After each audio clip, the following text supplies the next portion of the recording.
Douala. Lundi 27 octobre 2025.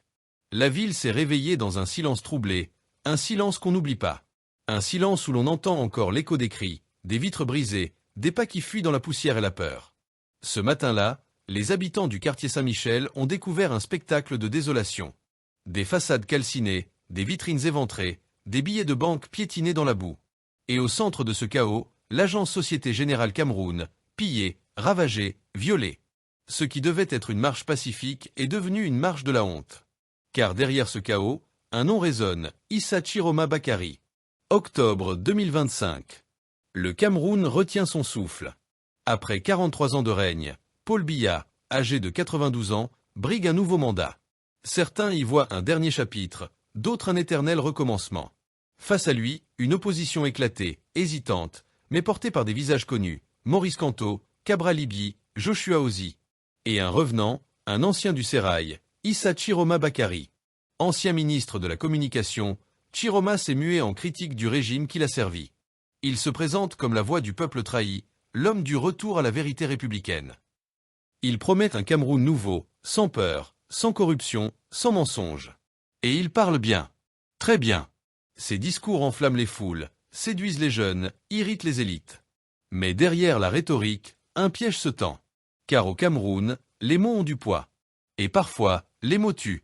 Quand la commission électorale proclame Paul Biya vainqueur avec 53,66% des voix, le pays s'enfonce dans la méfiance. Les rues grondent, les réseaux sociaux explosent. Et Chiroma dénonce une victoire volée, une fraude nationale. Le 25 octobre, dans une vidéo virale, il appelle les Camerounais à descendre dans la rue. Pas pour se battre, dit-il, mais pour défendre la démocratie. Une marche citoyenne et pacifique. 3 mots qui allaient changer le destin d'un pays. Les réseaux sociaux s'enflamment.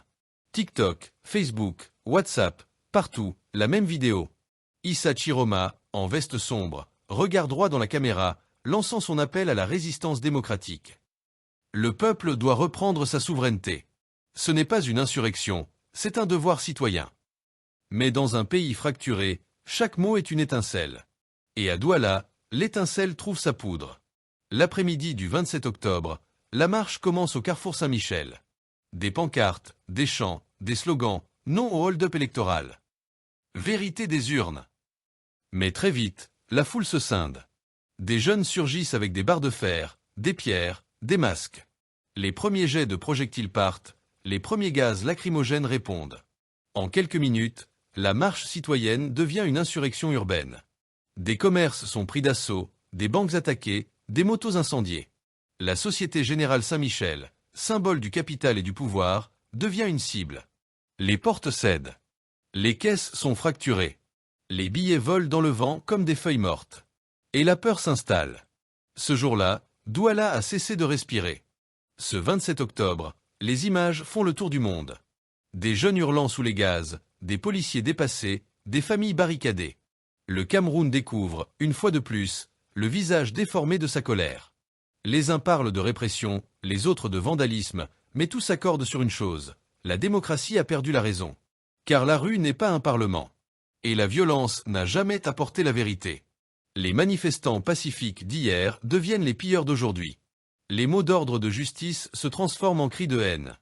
Des commerces détruits, des vies brisées, des rêves éteints.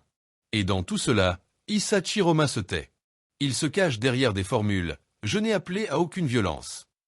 Ce sont des infiltrés. Mais pour beaucoup, le mal est fait. Car quand on jette de l'huile sur le feu, on ne peut pas s'étonner des flammes. Les pertes sont énormes. Des dizaines de blessés, des arrestations, des millions de francs perdus. Et une ville traumatisée. Alors, posons la vraie question. Ce qui s'est passé à Douala, était-ce un accident ou un plan? De nombreux observateurs évoquent une manœuvre politique calculée. Une tentative désespérée de prouver une base populaire. Un coup de force médiatique dans un pays où l'image vaut plus que les urnes. Mais au-delà de Chiroma, se cachent des forces plus obscures. Des alliances brisées, des rancunes ministérielles, des promesses non tenues. Certains y voient la main de groupes économiques frustrés, d'autres celle d'influences étrangères prêtes à souffler sur les braises du mécontentement. Car dans un pays stratégique comme le Cameroun, chaque crise interne est une opportunité externe. La France observe, l'Union européenne commente, la Chine calcule. Et dans le vacarme, Le peuple souffre. Pendant que les politiciens s'accusent mutuellement, le citoyen lambda compte ses pertes. Son kiosque brûlé, son commerce pillé, sa dignité piétinée. Voilà la réalité du chaos. Ce n'est pas une révolution, c'est une tragédie. Le lendemain, Douala s'éteint sous la pluie. Les rues sont encore noircies, les murs encore fumants. Les habitants marchent en silence, balayant les débris de ce qu'ils ont perdu. Et pendant ce temps, les chaînes d'infos diffusent des débats sans fin. Qui est responsable? Était-ce inévitable? Fallait-il interdire la marche? Mais la vérité, elle, tient en une phrase. Celui qui appelle à la tempête ne peut pas se plaindre de la pluie.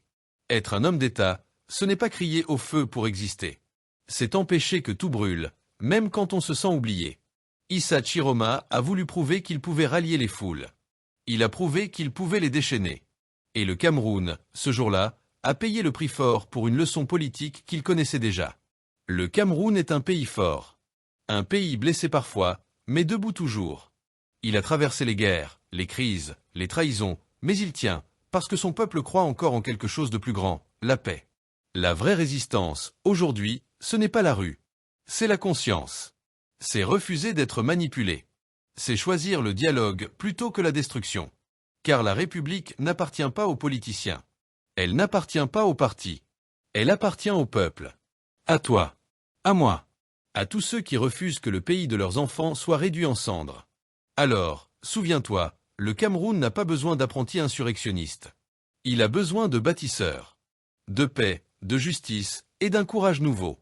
Si toi aussi, tu crois que le Cameroun mérite mieux que le chaos, abonne-toi, partage cette vidéo et fais entendre ta voix car l'avenir ne se crie pas dans la rue, il se construit dans la conscience.